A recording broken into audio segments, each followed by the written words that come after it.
Hello class, today we will do chapter 7, New Ideas. The 6th century was a period of transformation. With the rise of Mahajanpads, we saw the country's political system taking shape. The era was also a period of spiritual and intellectual development. तो हम 6th century की बात कर रहे थे और 6th century में बहुत सारे चेंजेस थे जो आए।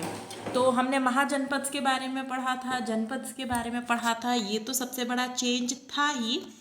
इसके अलावा स्पिरिचुअल धर्म में भी काफ़ी सारे बदलाव हमें देखने को मिले 6th सेंचुरी में। New ideas that started to take shape and develop into full-fledged ideologies. This period witnessed the birth of two new religious sects, that is Buddhism and Jainism. तो ये जो टाइम था 6th सेंचुरी का, इसमें हमें Buddhism और Jainism के rise की भी जानकारी मिलती है। यही वो टाइम था जब जैनिज्म और बुद्धिज्म एग्जिस्टेंस में आए। तो उपनिषद्स की बात कर लेते हैं पहले, जिनके बारे में हमने पिछले चैप्टर में भी बात की है। Upanishads were also refer to as Vedanta और द एंड ऑफ वेद्स। तो जो उपनिषद हैं उनको बोला जाता है वेदांता, वेदांता भी बोला जाता है और इसका मतलब होता है वेदास का अंत। They were mainly accounts of the knowledge mentioned in the Vedas. The Upanishads were written in Sanskrit and were in the form of discussions and debates that may have taken place between the Guru and his disciples. अब आप बोलोगे ma'am Upanishads में था क्या? तो उपनिषद संस्कृत में लिखे गए, इसको अंडरलाइन करिएगा कि उपनिषद संस्कृत में लिखे गए थे और इसके अंदर डिबेट्स थी, डिस्कशंस थे, वो सारी बातचीत थी जो कि एक गुरु और उसके शिष्य के बीच में हुआ करती थी।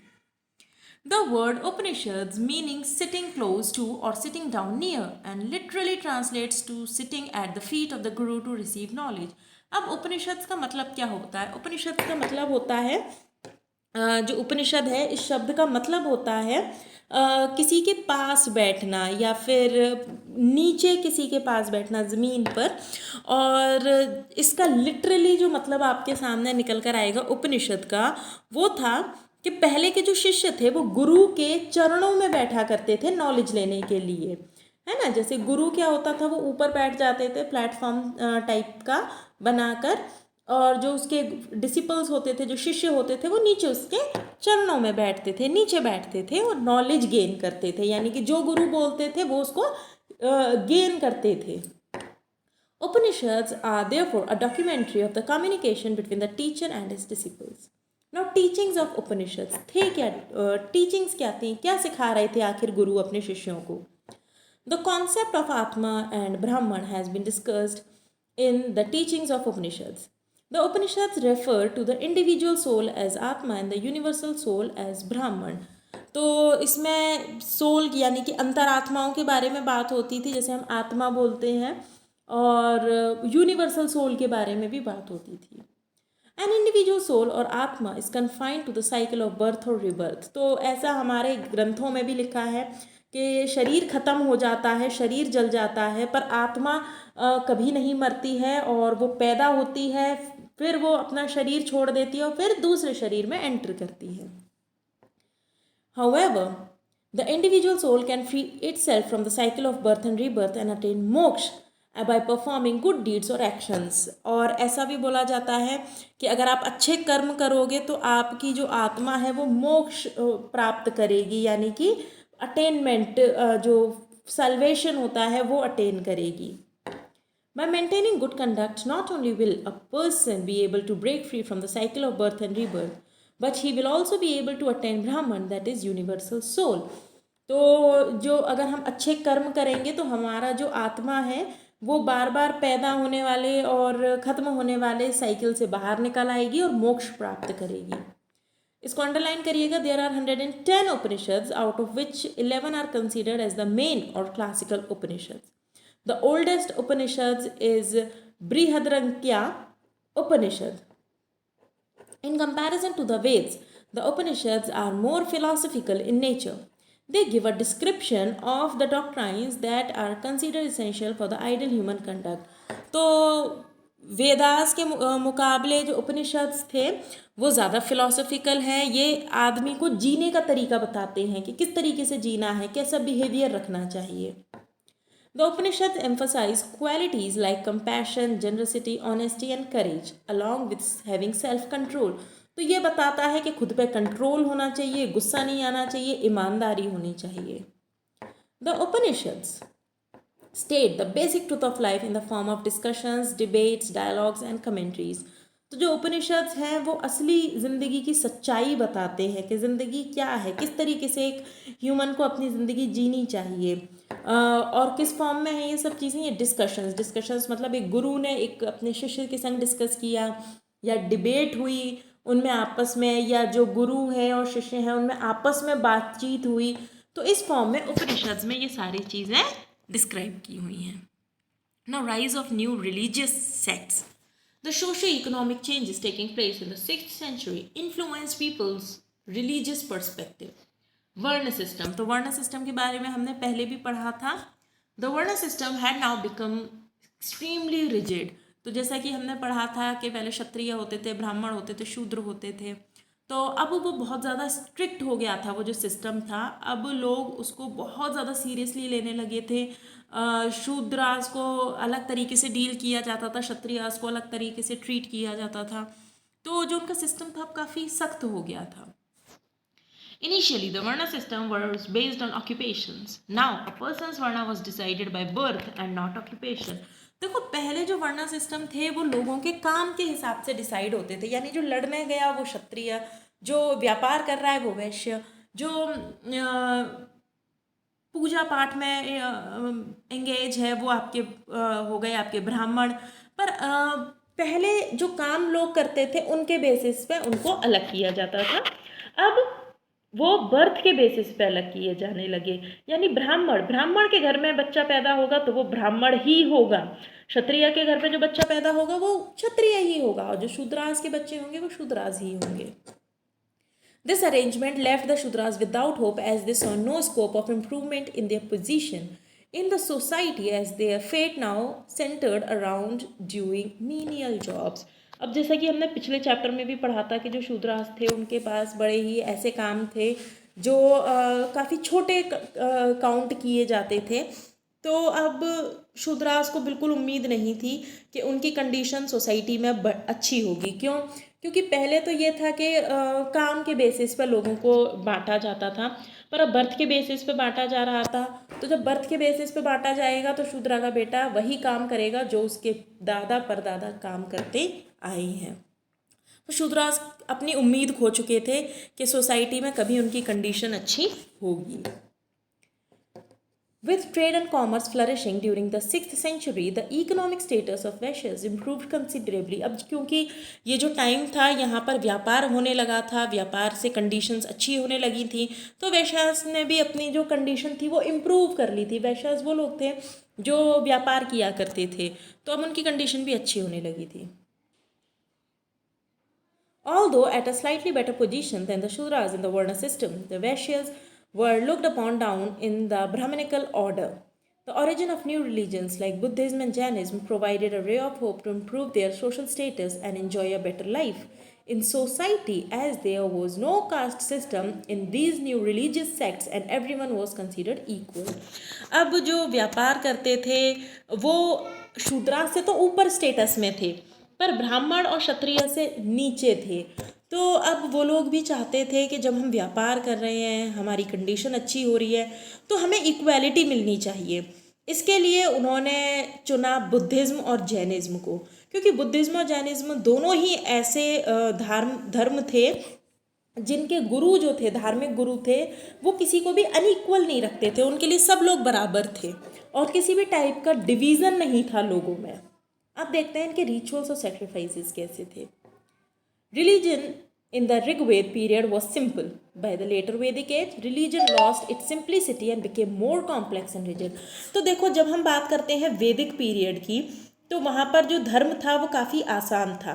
पर वैदिक एज में जैसा कि हमने पढ़ा था कि महंगे महंगे यज्ञ होते थे जो सालों साल चला करते थे. इसके अलावा इतने महंगे होते थे कि सिर्फ राजा ही उन्हें अफोर्ड कर पाते थे.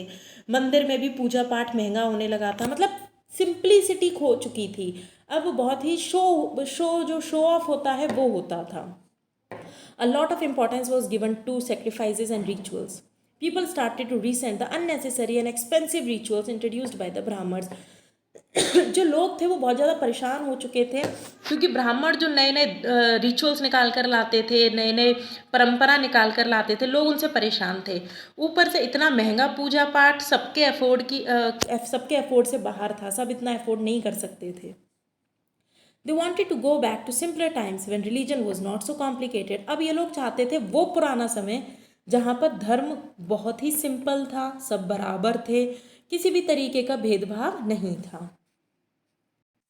Supremacy of Brahmins.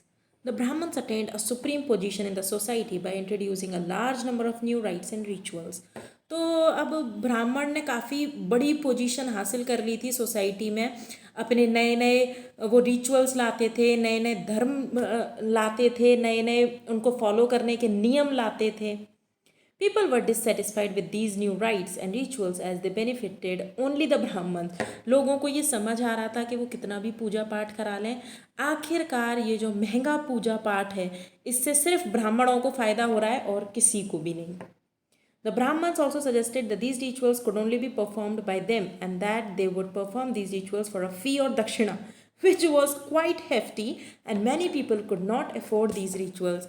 यहाँ तक कि ब्राह्मण कहते थे कि अरे भाई पूजा पाठ, ये मंत्र जाप, ये सब हम करवाएंगे, तुम क्यों करते हो, और अगर हम करवाएंगे तो उसके भाई दक्षिणा देते हो ना। ब्राह्मण को कोई भी काम करने, पूजा पाठ करने आता है, एक यज्ञ करने आता है ब्राह्मण, तो ये भी दे दो, वो भी दे दो, अब 100 रुपये रख दो थाली में, अब 200 रुपये रख दो थाली में, उसके अलावा अपनी फ़ीस लेकर जाएगा।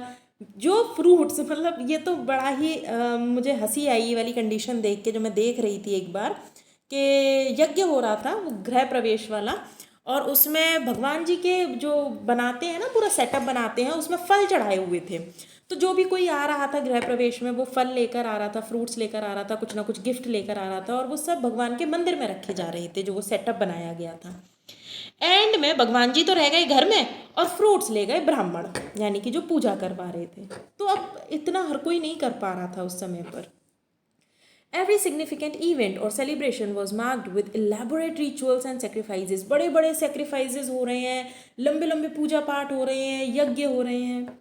Cattle were an asset for the farmers who resented animal slaughter in the name of religion. यहाँ तक कि पहले बलि दी जाती थी जानवरों की, तो बलि ये तो दिलवा देते थे ब्राह्मण, बलि दिलवाते थे जानवरों की, मरवा देते थे उन्हें, पर जो कैटल यानी कि जो जानवरों को मारा जाता था वो होते तो फार्मर्स के थे, और फार्मर्स के लिए उनके जो एसेट्स होते हैं वो उनकी ज़मीन होती है।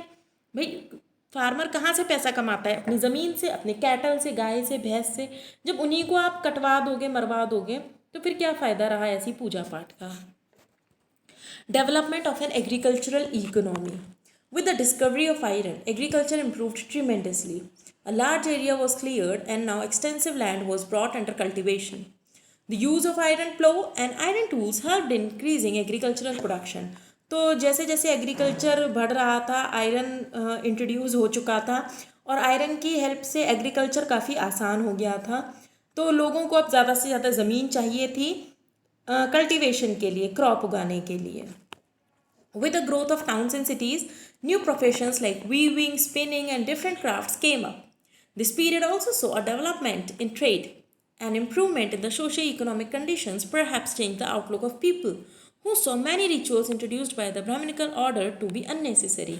अब लोगों का जो दिमाग था वो खुलने लगा था, वो व्यापार करते थे, जैसे कि हमने बात की, उनका व्यापार अच्छा चल रहा था, लोगों के पास टूल्स थे, तो एग्रीकल्चर अच्छा हो रहा था। तो लोगों का जो माइंड सेट था वो चेंज हो रहा था, वो इस तरीके से भी चेंज होने लगा था कि जितनी भी पूजा पाठ रिचुअल्स होते थे, सेक्रीफाइसेस होते थे, उनसे फ़ायदा सिर्फ ब्राह्मणों को होता था और किसी को भी नहीं होता था। तो लोग अब सोचने लगे थे कि ये बेकार की चीज़ें क्यों करें हम। Now we'll talk about language. All rituals, hymns, and mantras in the Vedic religion were in Sanskrit, which was only understood by Brahmins, and therefore their services were required at every religious function. अब आपने आज भी देखा होगा कि मंत्र बोले जाते हैं संस्कृत में, तो पहले भी ऐसा ही होता था कि जितने भी मंत्र होते थे, आरतियाँ होती थी, ये सब संस्कृत में होती थी, और संस्कृत सिर्फ ब्राह्मण समझा करते थे, ब्राह्मण बोल पाते थे, ब्राह्मण ही उनको समझ पाते थे। तो हर बार जब भी अगर छोटा मोटा भी कुछ पूजा पाठ करनी होती थी तो पंडित को बुलाया जाता था, ब्राह्मण को बुलाया जाता था, क्योंकि संस्कृत नहीं आती थी किसी को. The new religions that emerged during this period were preached in Pali and Prakrit, the language of the common people. पर जो न्यू, ये जो हम जैनिज्म और बुद्धिज्म की आगे चैप्टर में बात करेंगे, ये दोनों लैंग्वेज पाली और प्रकृत में थी, जो लोगों की समझ में भी आती थी और लोग पढ़ बोल भी सकते थे. People found it easy to understand and follow the new religions that developed during this period. तो शुरुआत हो गई जैनिज्म से. Jainism is an ancient Indian religion that originated in the 6th century. The followers of Jainism are called Jains, a term derived from the Sanskrit word Jin, meaning conqueror. तो जो Jainism धर्म को मानते थे उनको जैन्स बोला जाता था. इवन अभी भी देखा होगा आपने, सरनेम ये लोग जैन यूज़ करते हैं. इसका संस्कृत वर्ड है ये, जो जिन से आया है, और जिनका मतलब होता है कॉन्करर, यानी कि जीतने वाला.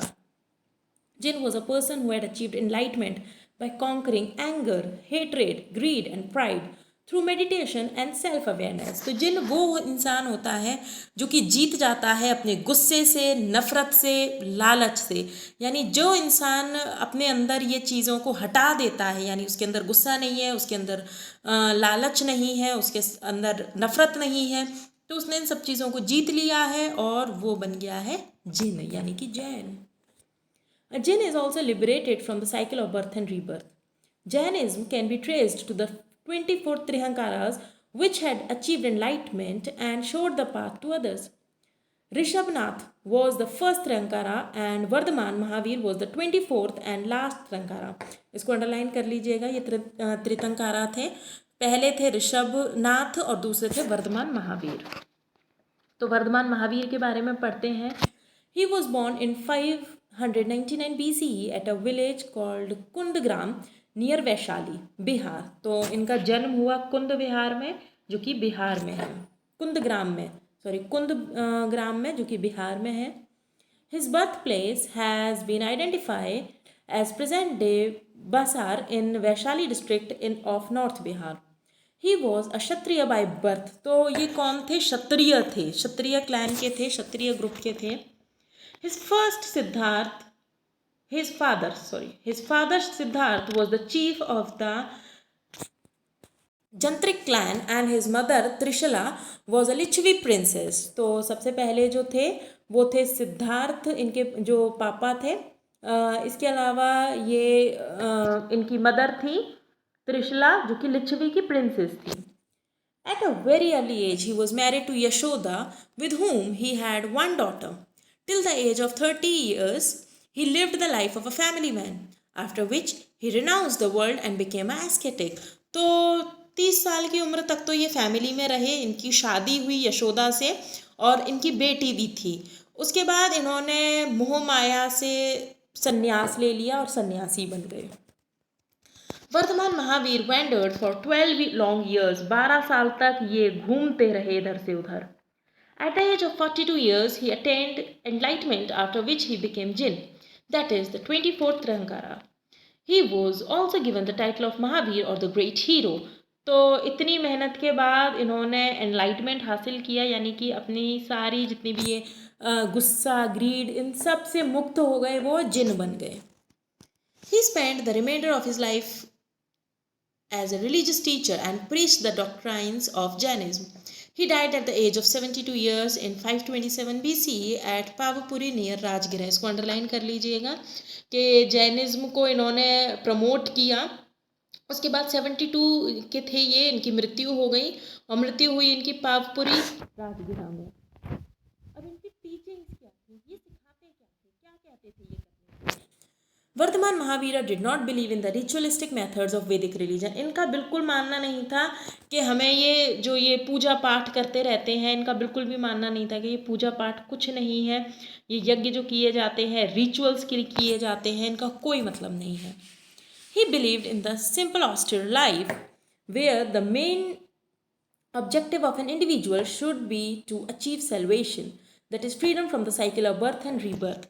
तो इनका मानना था कि जो अटेनमेंट है, यानी कि अगर किसी को करना चाहिए अपनी लाइफ में, तो वो है अपनी सारी बुरी आदतों को छोड़कर बर्थ और रीबर्थ यानी कि पैदा होना मरना, इस वाली साइकिल से बाहर निकल आना चाहिए। सिंपल भाषा में बोले तो अपनी मोह माया से दूर निकल आना चाहिए। Mahavir's teaching were summed up at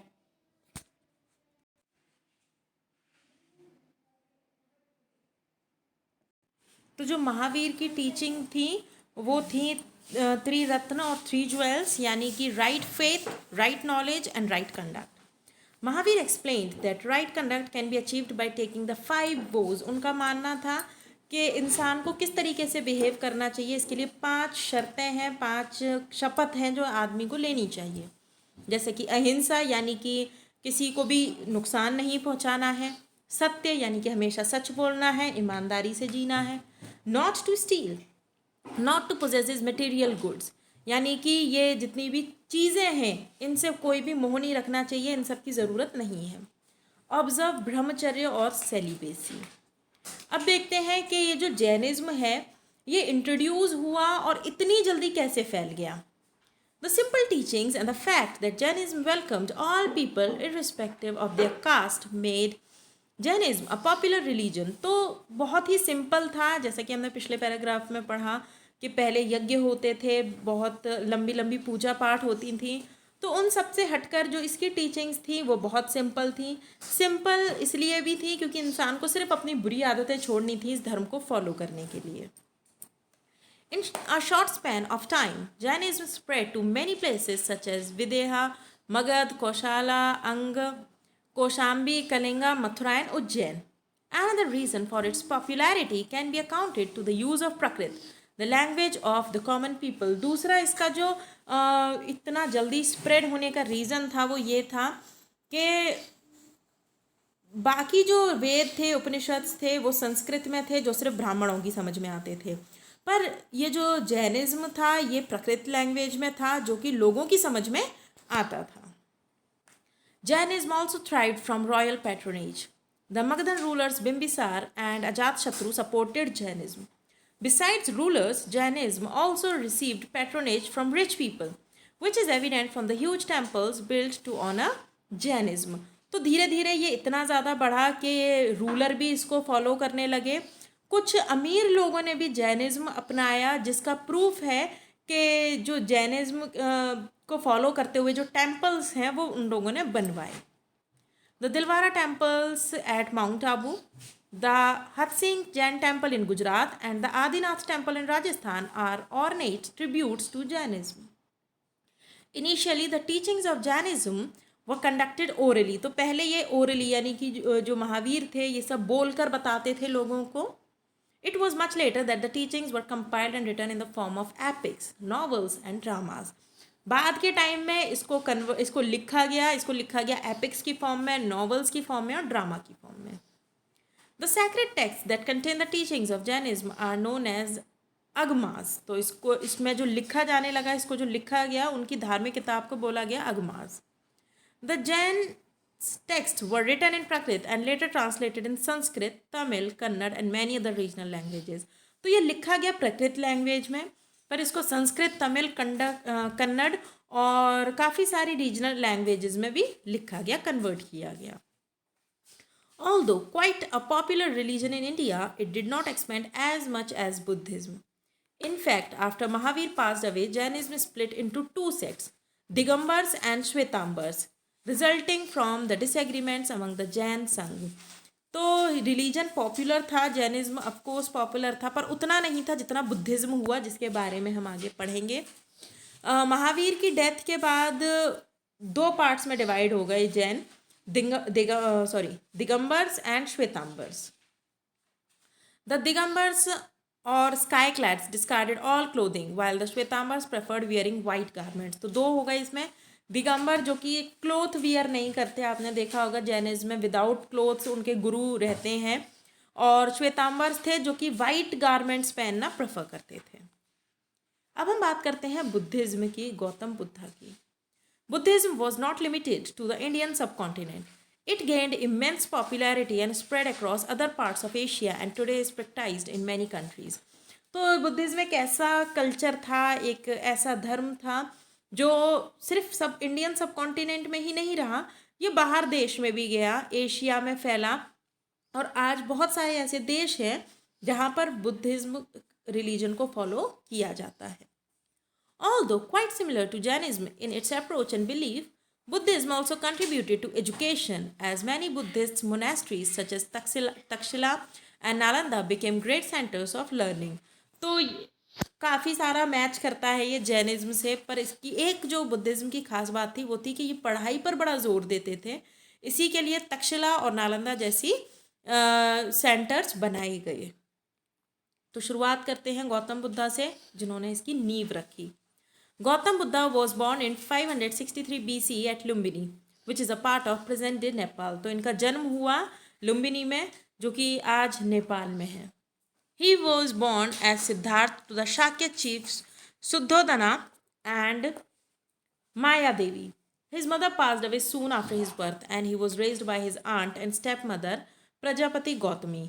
तो इनके बर्थ के बाद, इनके पैदा होने से कुछ टाइम बाद ही इनकी जो माँ थी वो चल बसी, उनकी मृत्यु हो गई, और उसके बाद इनकी आंट और इनकी स्टेप मदर ने इनकी देखभाल की. At a young age of 16 years he was married to Yashodhara, with whom he had a son Rahul. उसके बाद 16 साल के हुए तो इनकी शादी हुई यशोधरा से, जिनसे इन्हें एक बेटा हुआ. उनके बेटे का नाम था Rahul. From a very early age, Siddhartha showed keen interest in meditation and religion. In fact, it was predicted by a wise man that he would become a great religious leader. To avoid this from happening, his father shielded him from all misery and raised him in luxury. तो ये शुरुआत से ही योग, meditation, इसमें बड़ा interest रखते थे. Even एक बार तो एक व्यक्ति ने ये भी बोला कि ये सब कुछ छोड़कर चले जाएंगे, सन्यासी बन जाएंगे. तो सन्यास, ये इनके जो पिताजी थे वो नहीं चाहते थे कि ये जो गौतम बुद्ध हैं ये कभी इन्हें छोड़कर जाएं अपने पिताजी को. तो इसके लिए उनके पिताजी ने उन्हें बुराइयों से, बाहर की सच्चाई से छुपा कर रखा और उन्हें लग्जरी में बड़ा किया, जिससे कि कभी उनका दिल ना करे उनको छोड़कर जाने की. 4 ग्रेट साइंस. आखिर ऐसा क्या हुआ कि इतना लग्जरी में पलने के बाद, शादी होने के बाद भी ये कंडीशन हुई कि उन्होंने सब कुछ छोड़ दिया, अपनी फैमिली छोड़ दी, अपना राज छोड़ दिया, और वो एक संत बन गए. Despite growing up in the lap of luxury, Siddhartha was spiritually inclined. One day he took a chariot ride and saw an old man, a sick man, a corpse and an ascetic. तो उन्होंने एक बार ride पर गए, वहाँ पर उन्होंने देखा एक बूढ़ा आदमी, एक बीमार, एक शव उन्हें रास्ते में दिखा. इसके अलावा एक संत भी दिखा उन्हें रास्ते में. ये 4 चीज़ें उन्हें रास्ते में नजर आईं. The first 3 sights disturbed Siddharth, who was saddened by the suffering of people. जो उन्होंने बूढ़ा आदमी देखा, एक बीमार आदमी देखा और एक शव देखा, यानी एक लाश देखी, तो बड़ा ही उन्हें ऐसा लगा कि कितना दुख है इस दुनिया में.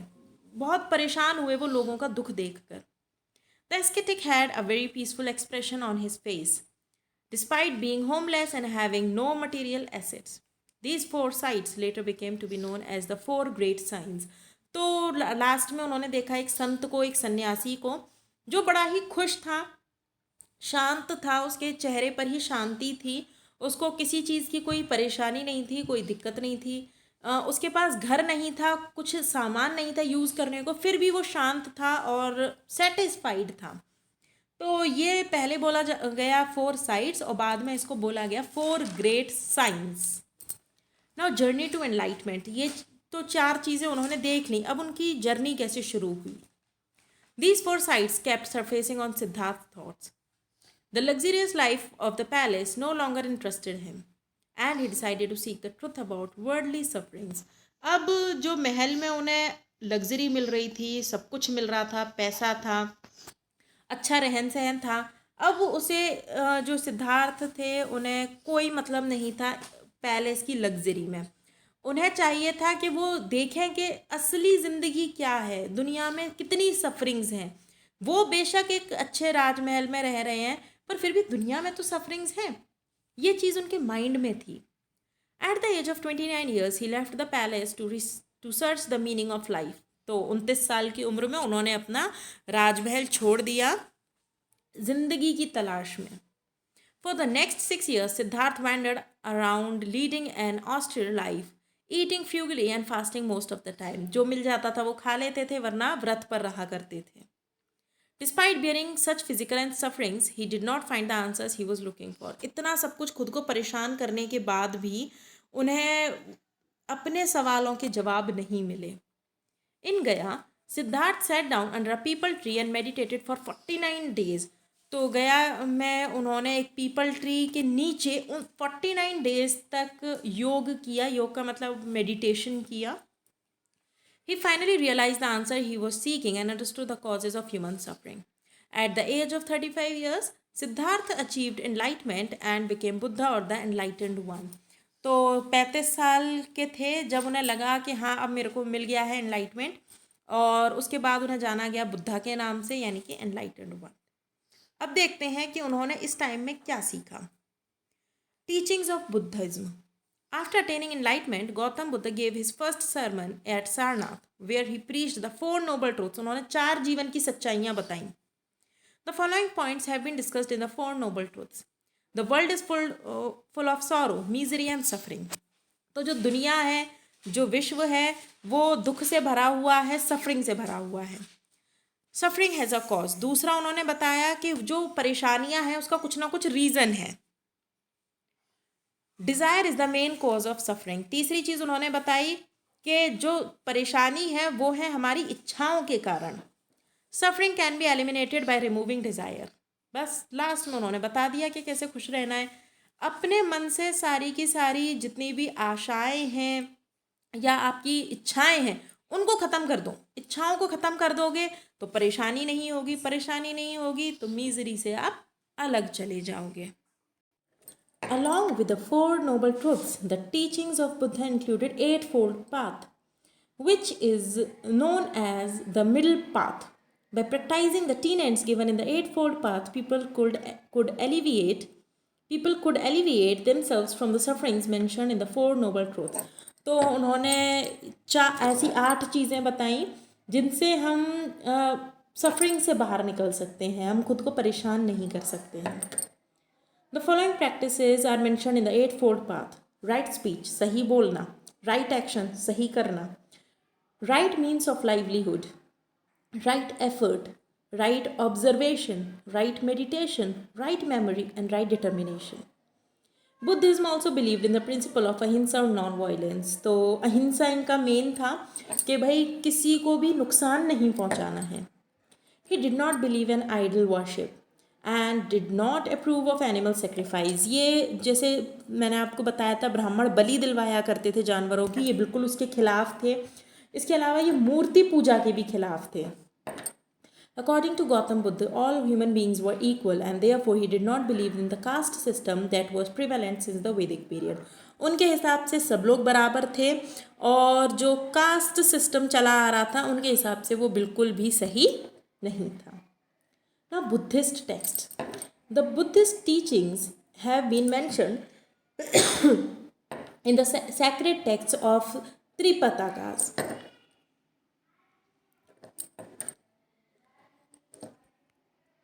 जिसको हिंदी में त्रिपिटक भी बोलते हैं. तो Tripitaka are divided into 3 parts. इसको 3 पार्ट्स में डिवाइड किया गया. सुत्त पिटक कंटेनिंग बुद्धाज डिस्कोर्सेज और टीचिंग्स. तो इसमें टीचिंग्स के बारे में था. Vinaya Pitaka containing rules for the monks. तो जो विनय पिटक था ये रूल्स के मॉन्क्स के रूल्स के बारे में था कि जो मॉन्क्स हैं इनके, जो जैसे हमारे धर्म में हिंदू धर्म में पंडित होते थे उस टाइप के मॉन्क्स होते थे इनके, जो बताते थे कि बुद्धिज्म कल्चर में क्या क्या है. एंड द बुद्धिस्ट चर्च और Sangha and Abhidhamma Pitaka containing the explanation of the doctrines of Buddhism. The Jatak tales, more than 500 in number, contains a story of Buddha's previous birth and are an important part of Buddhist scriptures. अब हम बात करते हैं संघ की. For the next 45 years, Gautam Buddha wandered around preaching and laid the foundation of Buddhist order of monks or संघ. तो 45 साल वो घूमते रहे इधर से उधर और बुद्धिज्म कल्चर को प्रीच करते रहे.